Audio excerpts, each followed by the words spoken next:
continuing the factoring by grouping with an explanation of how to factor trinomials using grouping. So I have two examples of that. The first example is here.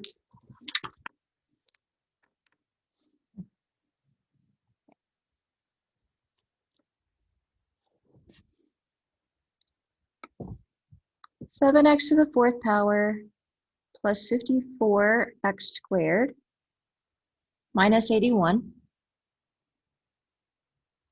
First, check for greatest common factor.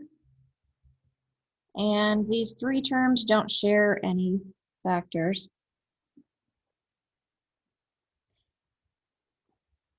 Next, I put the terms in two groups because that's how factoring works. The problem with that is I have three terms, and so there's no obvious way how to put three terms into four groups. So I'll show you how that works. I use this graphic organizer. It's an X. And on either the top or the bottom, I put that I will multiply to find A times C. I need factors of whatever A times C is.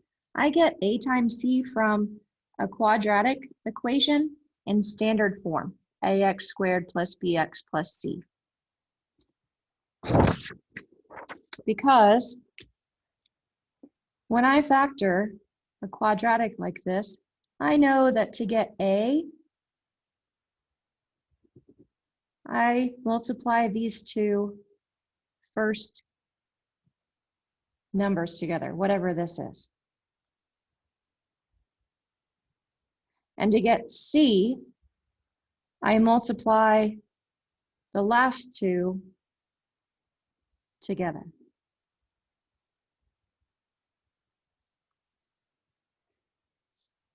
So since these are the numbers that I multiply together to get, I multiply them together and put them on one end of the graphic organizer.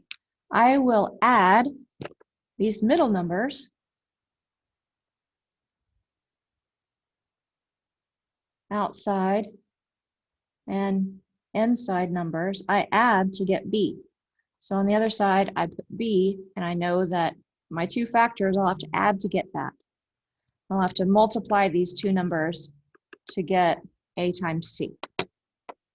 So let's do that for the numbers that we have here for our expression.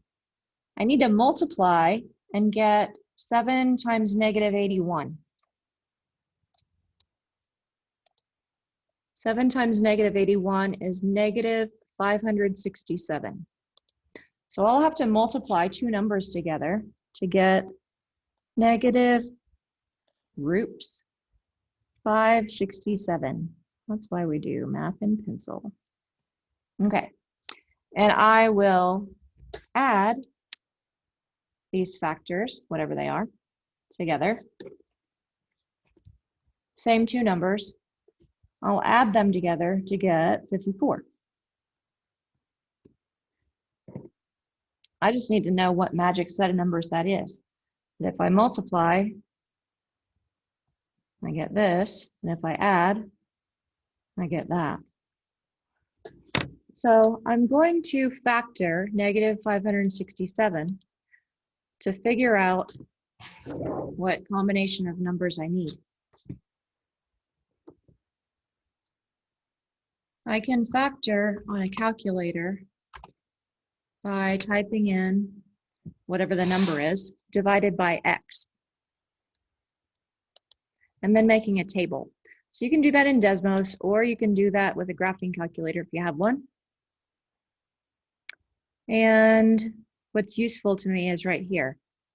1 times 567, 2 times 283.5, 3, 4, 5. I need a combination of numbers so that these two, any of these two numbers, by the way, if you multiply them together, I will get negative 567.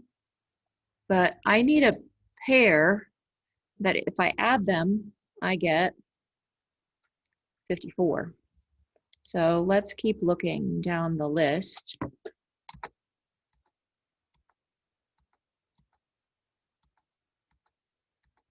I'm just hitting enter. That's continuing my list here. If you were in a TI calculator, you could scroll 21 and 27.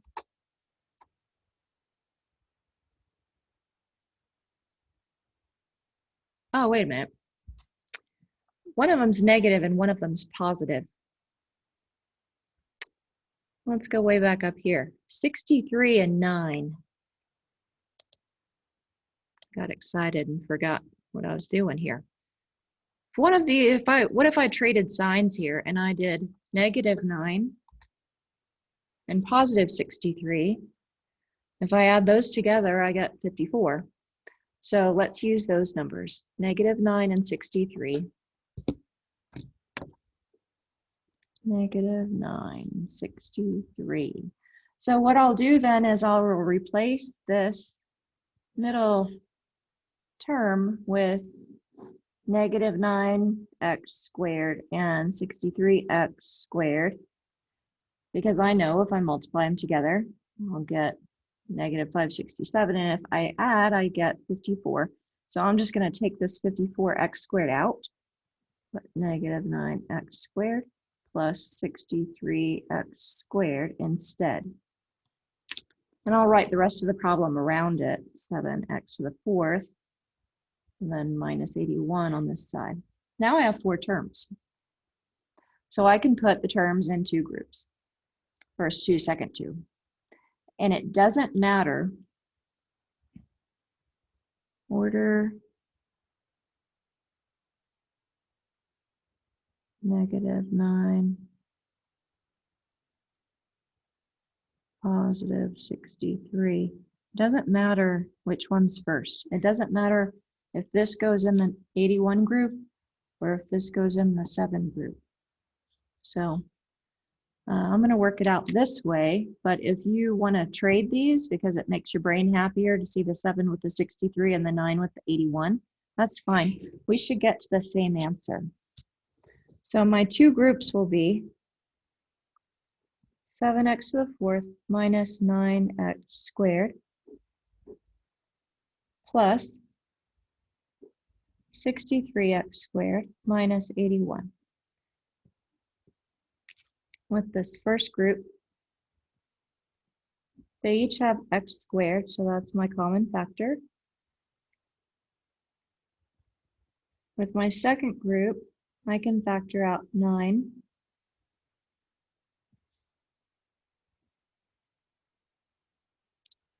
And I'll simplify.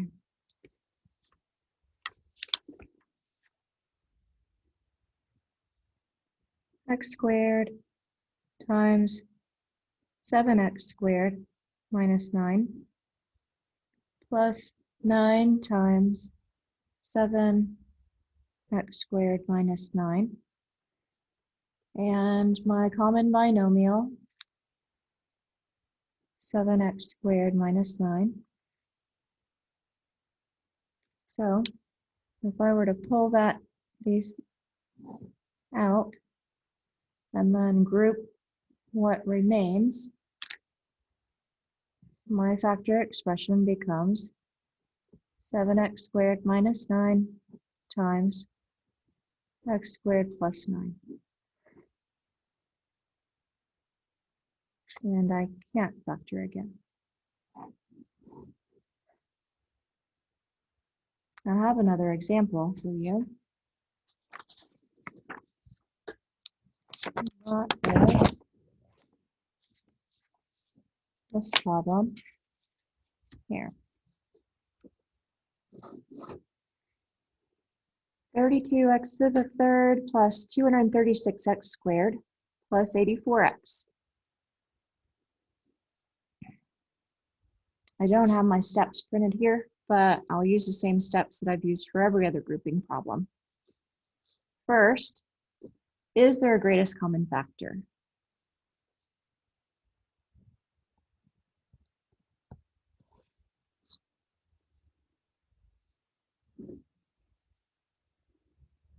this problem. There is, they all have an x, and they're all even, so it's at least 2. Let's see if 4 will work. 236 divided by 4.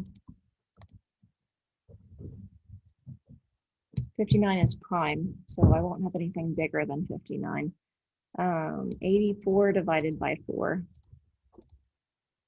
Okay, so I can factor out 4x, or I could make a table like I did with the last one with my negative 567, if you prefer. For factoring, I mean.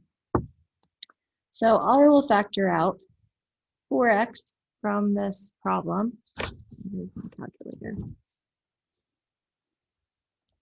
32x to the third plus 236x squared plus 84x. And I will factor out 4x from these terms.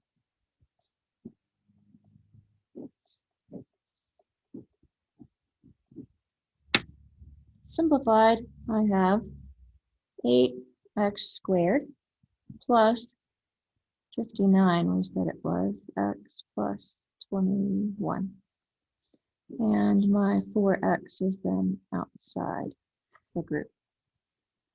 So when I go to find my 4-term equivalent polynomial, I'm now working with smaller numbers since I factored first.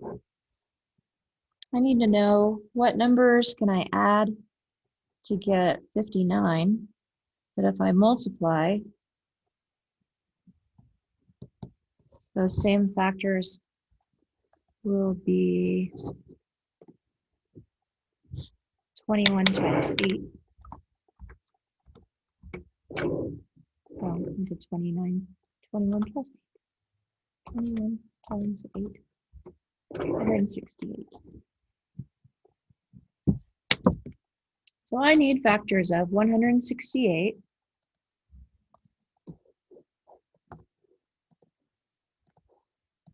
168 over x, that if I add them together,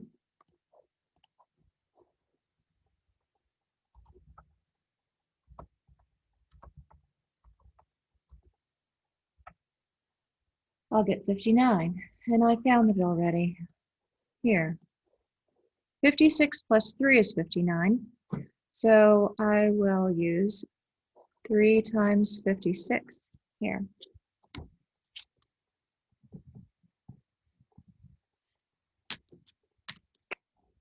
So I can take out the plus 59x, and I can replace that with plus 3x plus 56x, and like I said, it doesn't matter what order you write those in.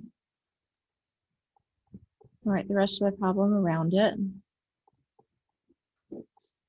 There's also a 4x out here. And then, so now I need to write my 2 groups. 2 groups. First 2, second 2.